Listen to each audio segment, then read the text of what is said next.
I want to start this video with a wonderful quote from Jennifer Aniston. Jennifer says, "There are no regrets in life, just lessons." Well, that's all well and good, Jen. But you obviously haven't been freaking blind buying fragrances.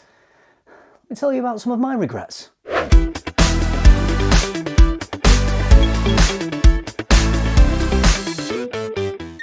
Sometimes when a new fragrance comes out, I blind buy it out of interest. In this video, I'm going to tell you all about the fragrances I regret buying and will never buy again. In an ideal world, we would smell our fragrances before we buy them. But this is far from an ideal world. If this was an ideal world, I could make a video about panty dropper fragrances and it'd get 150,000 views in 3 days. But that's not going to happen. In my case, I end up buying fragrances before I've smelled them because I want to get an early review video out. So that ultimately means I end up with quite a few fragrances I just never wear. When it comes to Jean-Paul Gaultier Lamal flankers, I always get a little bit excited because Lamal was a very special fragrance to me back in the day. So I'm always hopeful when a new release comes out. And there are a lot of Lamal flankers. Quite a few of them are pretty decent. This one, however, Lamal on board, is not. When I first sprayed this fragrance, I thought it might be okay. And then after about 30 seconds, it just smelled generic and bland to me. Nothing unique or distinctive, very underwhelming. Then it got worse because after about half an hour, I could barely smell this on me. So not only was it a bit of a bland and uninteresting smell, it had really weak performance. So really this is a bit of a nothing fragrance for me. Very promising package. It just couldn't deliver. It's not a repulsive fragrance. I don't hate it. I just wanted more. I just wanted some character to the scent. I wanted something memorable, but it isn't that interesting and it isn't that memorable. If we think about Lamal, it was a game changer. If we think about Ultramal, it's a great fragrance to wear in the clubs. Eau Fraiche, great one for the summer. Lamal Le Parfum, nailed on compliment getter. Lamal on board? Who talks about this? Nobody talks about this, apart from in fragrance videos about fragrances you regret buying. There's no hype for this. I know it was a limited release. I don't think it was that widely available. I feel like maybe not so many people got hold of this. But the fact that no one's really raving about it, I think says it all for this one. Not everyone agrees with me. If you go on Fragrantica, quite a lot of people on there say really exciting things. They say, oh, finally a Lamal fragrance that is a bit more subtle, a Lamal fragrance that isn't too loud, a Lamal fragrance that's great for the office. Really? It's great for those reasons? Yeah, I don't know. That doesn't sound so great to me. Look, it could just be me. It could be my issue. Maybe I was expecting too much from it. Maybe because of my history with Lamal and wearing that scent as a signature scent for so long. Every Lamal flanker I expect to be, or at least hope will be a good one. So when it isn't, I just feel let down. In my opinion, and remember my opinion, I accept that yours may be different, but in my opinion, Jean-Paul Gaultier dropped the ball with this fragrance. Unfortunately, I dropped 60 quid on this fragrance. So yeah, I don't wear it and I regret buying it. Ouch. I bought this one in the summer and I didn't then wear it much in the summer. Boss Bottled Marine. It's got the signature Boss Bottled apple, there's mint and spices, so it is a lighter, fresher take on Boss Bottled. But I think going in that direction lessens its impact. It seems to just neuter it a little bit and take away the things that make the Boss Bottled DNA quite distinctive and attention grabbing. This just seems to take that DNA and just flattens it all out a bit and makes it not very memorable and not particularly interesting. I also feel like there's not a lot going on to justify the marine name in this. I don't particularly get any salty or watery accords. There's no cooling oceanic breeze. So I feel like I was missold a little bit using the marine name. Maybe it doesn't mean that at all. Maybe they designed it as a fragrance for marines to wear.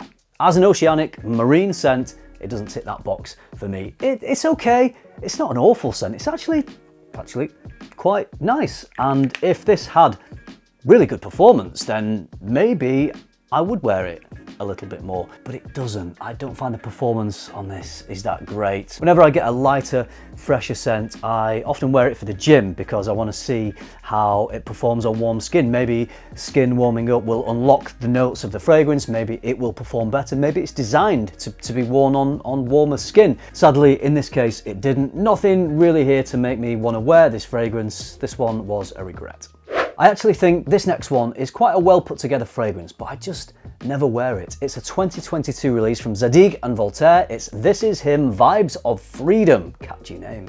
I love how the patchouli is done in here. It smells nice paired with the incense when I smell it up close, but in the air, I'm not really getting much from it. I think it is designed to be a light and airy fragrance, but it's maybe too light and airy. I'll tell you what it's like. It's like when you've washed your clothes and you put them on for the first time and you get nice wafts of clean, freshly washed clothes. You get the nice scent of the washing powder, and that's not really much to write home about, because how often have you smelled someone whose clothes smell nice after washing them and you compliment them on their washing powder? Have you ever said, wow, what washing powder are you using because it's smelling good today? No. That doesn't happen. So I require more than a nice washing powder smell from my fragrances. My main gripe with this is the performance. It doesn't project that much. It doesn't seem to last that long. If performance was better, I maybe would be inclined to wear this more often, but it isn't. I don't, so therefore it's a regret. If you love fragrance as much as I do, head over to my online store, luxparfum.co.uk. You'll find my favourite brands, plus brands you can't find anywhere else in the UK. Link is in the description. If a brand used a slogan for a fragrance that said, hey, buy this flanker that doesn't smell as good as other flankers in the line, would you buy it? No. Well, that's the slogan they should have used for Stronger With You only. I think the idea with this was to have a fresher, more aromatic take on Stronger With You, but in going that route, it loses some of the character that the other flankers have. The best of the line really lean into that chestnut. The whole Stronger With You line has chestnut as a note, and I do get the chestnut in this, but just not quite to the same degree. And I think it's got a bit of a problem with identity. It's a fresher take on a fragrance that is meant to be a heavier, richer fragrance, perhaps to be worn in colder weather. Is it a freshie? Not really. Is it a nice, dark, rich fragrance to wear in the autumn and winter? Not really. When would I choose to wear this? Well, never. I don't. Which is why it's a bit of a regret. Sometimes, very rarely, but it happens, a fragrance brand gets its releases mixed up. Well, sadly, that happened with Armani.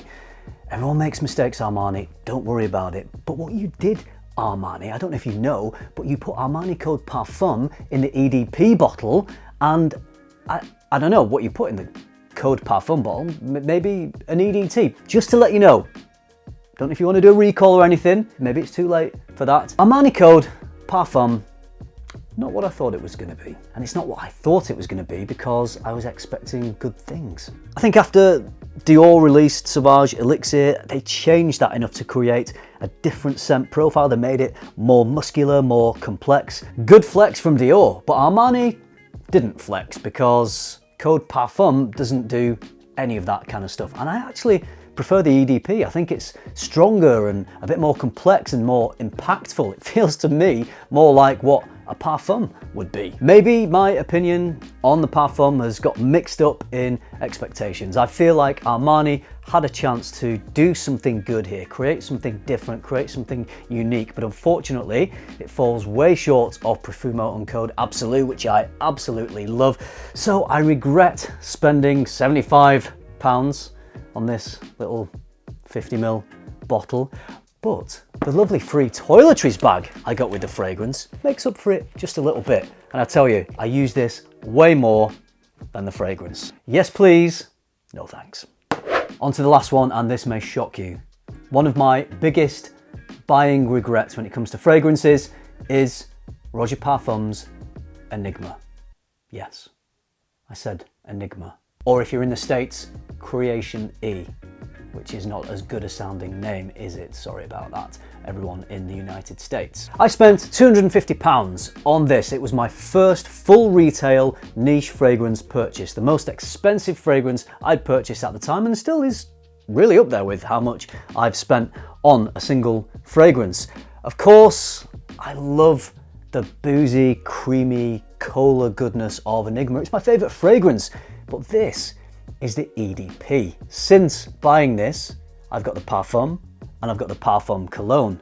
If I want something statement making and attention grabbing, I go with the Parfum. If I wanted a more versatile, casual version of Enigma, I would go with the Parfum cologne. My Enigma needs don't really call for anything in between. Because when would I wear it? I don't know. I wouldn't, I don't. Which is why it's in this video, and maybe why Roger Parfums discontinued it. So, I do regret spending all that money on this fragrance, and I will never buy it again, because it's unavailable. That feels better. I've got that off my chest. I may regret making this video when I wake up tomorrow, but it's too late. It's out there. You've already watched it. And I know that some people in this video will hate the fact that I'm saying I regret buying a fragrance that you may like, that may work for you. But hey, if it doesn't work for me, what can I say? I can't change the way it works for me. Let me know if you've had a different experience with any of these fragrances. Is Boss Bottled Marine your favorite? Are you in the US Marine Corps? Is that why you love it so much? Let me know. Lamal on board. How's that for you? People on Fragrantica seem to like it. Not me. In the comments, let me know what your biggest fragrance buying regrets are. And if it's a fragrance I love, I will be very personally offended. And I will let you know in the comments. If you enjoyed this video, you know what to do. Give it a like. Subscribe if you haven't already. And if you do all that, I will see you in the next one. Thanks for watching. Bye.